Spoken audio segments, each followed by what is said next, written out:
Greetings, ladies and messengers, and welcome to this latest edition of Tales from Outer Space, where I take stories from across the internet and read them for your entertainment. This particular story is called Human Go Vroom, written by FarmWitch4275. Have you ever tried sublight racing? You haven't. You're either smart or boring, depending on who you ask. Sublight racing is simple. You get in a ship, usually a small fighter-class craft. Then you race around a predetermined track, usually in front of a crowd of millions. There are three kinds of it: land vehicles, aircraft, and space. Simple, isn't it? No, actually, it's far more complex than that. First, you need to know something about the galaxy's greatest races, humans. They blasted onto the scene a few decades after first contact. Their first contact was with a gambling merchant named Orcs. Yes, pretty damn sure that you've heard that name at least a few times. Stupid bastard crash-landed on human homeworld due to his faulty guidance system and made a bet with the humans. Humans are, of course, fantastic liars, so they beat him, and in return, he gave them FTL tech. Needless to say that the slug Araxis is in prison, or at least he would be if it were not for humanity's generosity. You see, humanity doesn't hold a grudge. As far as they are concerned, Araxis did them a favor. So they diplomated like no other, and Araxis now serves his prison sentence as a barkeep in Terran space. I hear he's doing damn well for himself.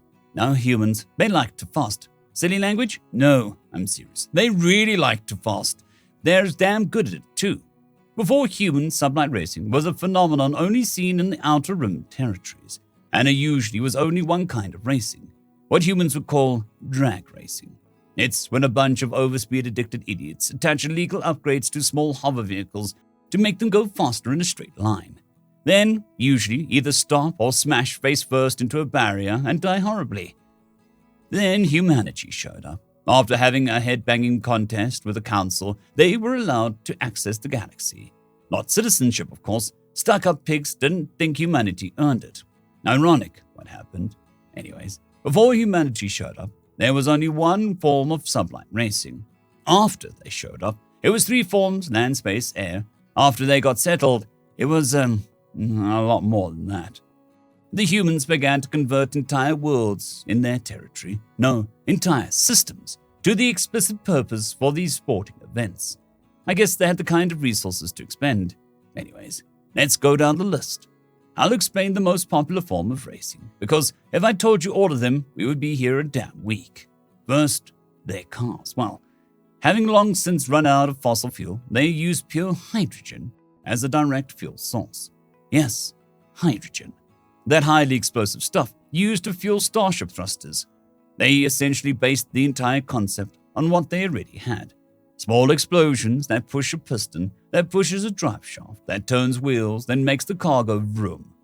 Since hydrogen is the most abundant element in the universe, it burns clean, and fuel for these cars is essentially near infinite.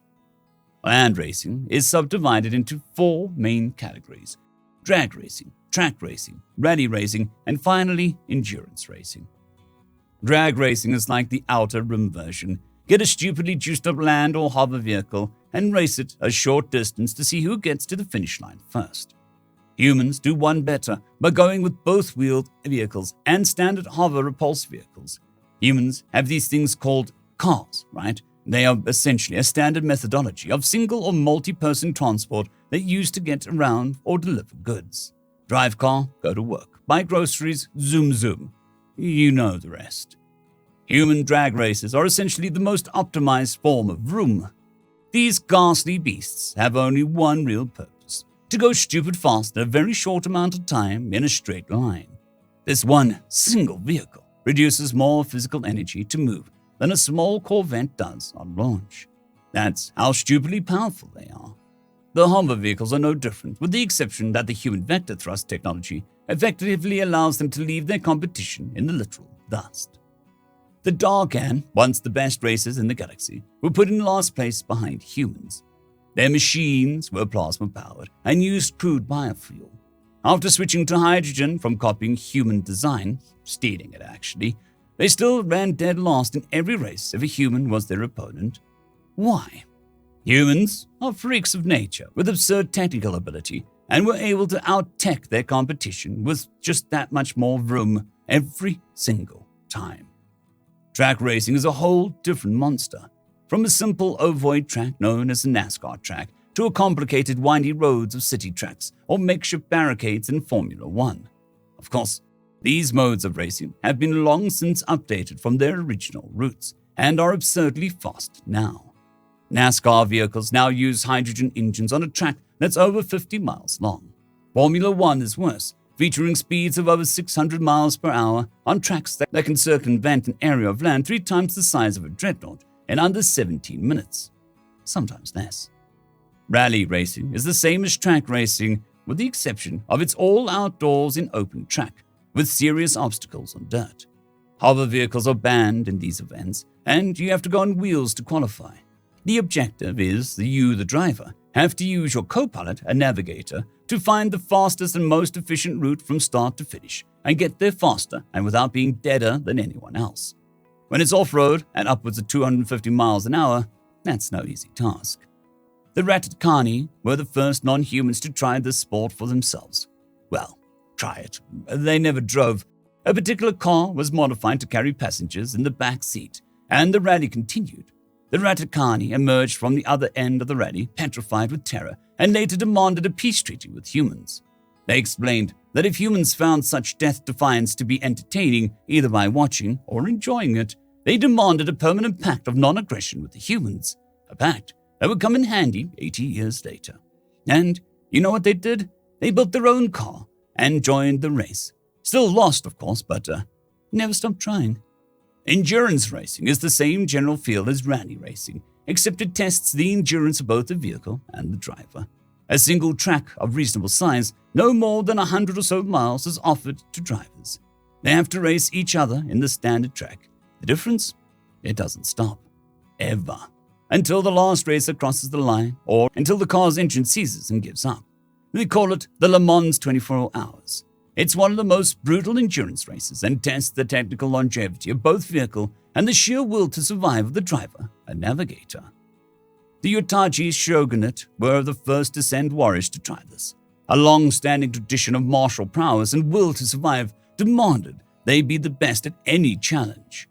Their drivers nearly died on the first day, whereas the humans barely had a few drivers out of the hundreds give up within the first week. When these kinds of races can last over a month in some cases, humans are top of the pack when it comes to endurance. The shogunate was humiliated at this loss and have been entering driver after driver to this race, and after a century have only won twice. Air racing is threefold: acrobatic, endurance, and combat. Human aircraft are little changed from their original design. Well, racing or civilian craft anyway, and use a form of ion repulsor lift engine to hyper-compress air into a tight chamber, use an ion spark to ignite the atoms in that air, then blast it out the back as thrust. These things are fast, stupid fast, and anyone who has ever faced a human carrier in combat can tell you how stupid fast they are. Acrobatic racing essentially uses agility as its primary focus. Aircraft, or planes as the humans cutely call them, must go through a course marked by inflatable poles without damaging them or impacting them in absurd ways. Doing barrel rolls, loops, moving to the side so that your plane loses lift and all you have to keep you in the air is sheer momentum, flying at absurd speeds through dozens of obstacles in specific ways. No non-humans have yet tried it, citing that you can't barrel roll at 600 miles per hour through a castle without exploding. Humans have repeatedly demonstrated otherwise.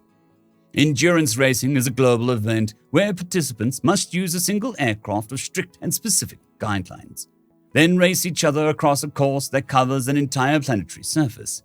Speed, maneuverability, tactical knowledge, and sheer endurance of flying. Each leg of this race has its own rules. Each leg of this race has its own qualities. It's simple A to B, but on an absurdly absurd scale, and the race can go on for months. Combat racing is the most dangerous of sport, and there are no limitations to engine quality or airframe strength. They also use guns. Yes, guns. Humans created the special pods that eject pilots upon the aircraft taking significant damage. Up to 30 pilots use specifically made one-of-a-kind custom aircrafts with hydrogen-boosted engines to race each other in a small course of roughly 200 miles under a hard flight seeding. Specialized holographic displays periodically appear, and when flown through, they activate a specific weapon on the aircraft, such as a missile, cannon, or other weapon. This is the most absurd form of racing, also the most exciting, also the most expensive. There are no rules save for the don't shoot the ejection capsule rule, and each pilot flies to win the equivalent amount of cash needed to replace their aircraft 5 times over.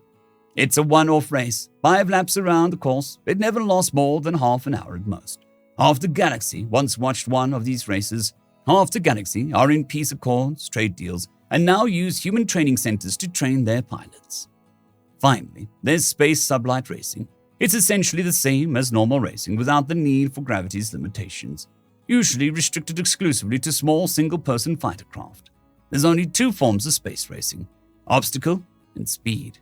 Human spacecraft are similar to most other species in the galaxy, save for the human's favorite thing, Vroom. Human fighter craft are 3 times faster than any other. Human ships, regardless of size, are always at least twice the speed of their counterparts. And the skill of human pilots, especially since humans are the only ones to field carrier-class starships, are second to none.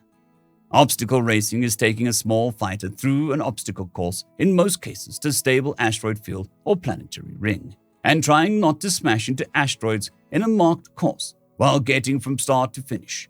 This is, of course, very difficult, because even though it is a stable belt or ring, it is still a bloody asteroid field. Asteroids are many and they hurt. Exceptional microsecond response time, multi-vector control capabilities, and supernatural reflexes are necessary to traverse these fields, even if they have been made static by gravity generators. Every species in the galaxy has attempted this challenge. Humans are the only ones who haven't exploded. Speed racing is similar to track racing. The only difference is that it's in space. Pilots must maneuver their craft through a series of rings placed miles apart and must get through each ring to qualify for a win. Missing a ring deducts time, and the race can be decided by a few milliseconds. These rings are kept in place by an anti-gravity device, and if you miss one, you have to either circle around to get it or take the time penalty and try not to miss the next one. Well, there you go. That's sublight racing, and it's almost always humans at the top of this leadership board since it started, with only an extreme rare few exceptions. What's that? You want to race? Why? Because I told you about it, and it sounds awesome. Oh dear. Shouldn't have opened my mouth. I need more drink. End of story.